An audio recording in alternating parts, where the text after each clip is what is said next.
Hello guys, my name is Jack, and today I'm gonna tell you about why I think flashlights are underutilized in video games.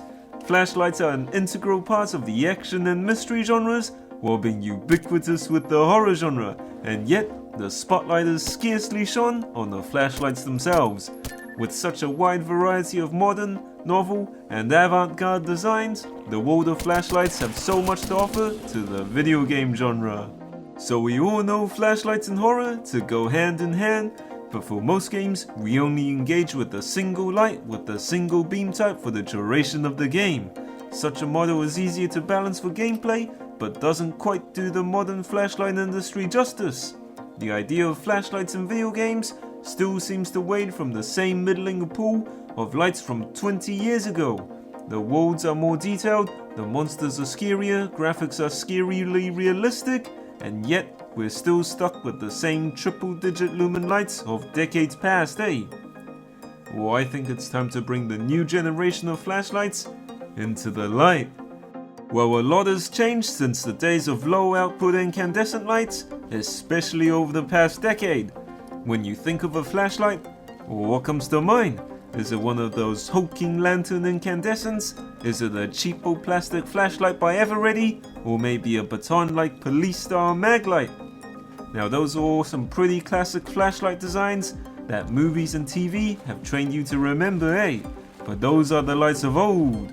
Now I have here a low-end Energizer flashlight from 13 years ago, and beside it, an MSR D4V2 outfitted with an 18350 battery and tube that I bought a few years ago.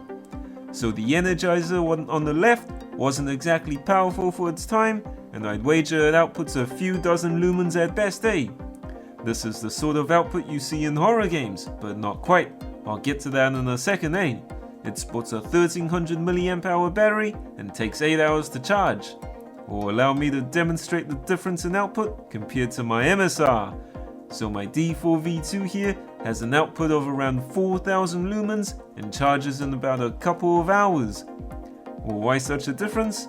It's mainly due to the rapid development of emerging high output LED technologies, high capacity lithium-ion batteries, and of course, more efficient drivers and other stuff that I don't really know much about, eh? The rapid growth of the flashlight industry has outpaced the video games that feature them. And this isn't even close to the highest output flashlights of today, eh? 13,000 lumens, 16,000 lumens, 30,000 lumens. Multi-die emitters, multi-emitter flashlights, these madmen are packing dozens of high-power LEDs into flashlights, and it's working, eh? If you were to activate any of these lights in the last horror game you played, you'd blind your enemies, you'd blind yourself, and you'd probably set them on fire too. Which brings me to my next point. Balancing. The biggest problem with introducing a wide array of varying power levels of flashlights is that it could significantly reduce the scariness of video games, eh? Alan Wake 2, a game whose flashlight is an integral part of its mechanics, would likely be trivialized by such lights. You may as well have a laser flamethrower that disintegrates everything you point it at, eh? Or those dark and scary hallways, they'd be lit up as if it were broad daylight, and you probably set the house on fire too. If video games were to introduce modern, high-power flashlights, balancing would be a significant challenge, but thankfully, real-life flashlights have a built-in nerf. The highest output mode, Turbo, automatically steps down after a few dozen seconds, depending on the light, eh? And the flashlight itself will get too hot to hold, so having it on the highest output all the time isn't exactly a thing in real life either. Also, it varies from light to light, but the batteries they use aren't exactly common either. They're not your average AA batteries, though some do support those, eh? So the output you see in horror games is typically a medium-sized circle of next to no range and with virtually no spill, eh? This is no longer realistic for any competent modern flashlight, but it does make everything super scary, eh? Another balancing issue is the different niches between each light. One flashlight is meant for flooding an entire room with light, while another might be for casting a really tight beam at a long range. putting those into games might make them too overpowered or too underpowered, but compared to the sorry state of lights we see in games right now, it's probably not the latter, eh? How I would do it. Now forgive me for this section, because I'm gonna let my imagination do the talking, eh? If I were to create a game that featured a whole bunch of lights, it'd probably be a game like Fallout or Stalker. At the start of the game, you'd be introduced to low output lights of different beam types, and as you progress, you'd move on to stronger and stronger lights, eh? There would be a bar that shows you the beam type of each light, whether it casts a wide beam with lots of spill, or a tight beam with lots of range. And they'd each have like a stats page, just like guns would, only instead of damage and rate of fire, you'd get things like lumens, candela, or in battery capacity, as well as weight, sustained output, color temperature, and so on. You could collect them like you would collect new weapons, and there'd be different brands and types, eh? Some might be enthusiast flashlights made for showing off, and some might be tactical flashlights meant for survival, eh?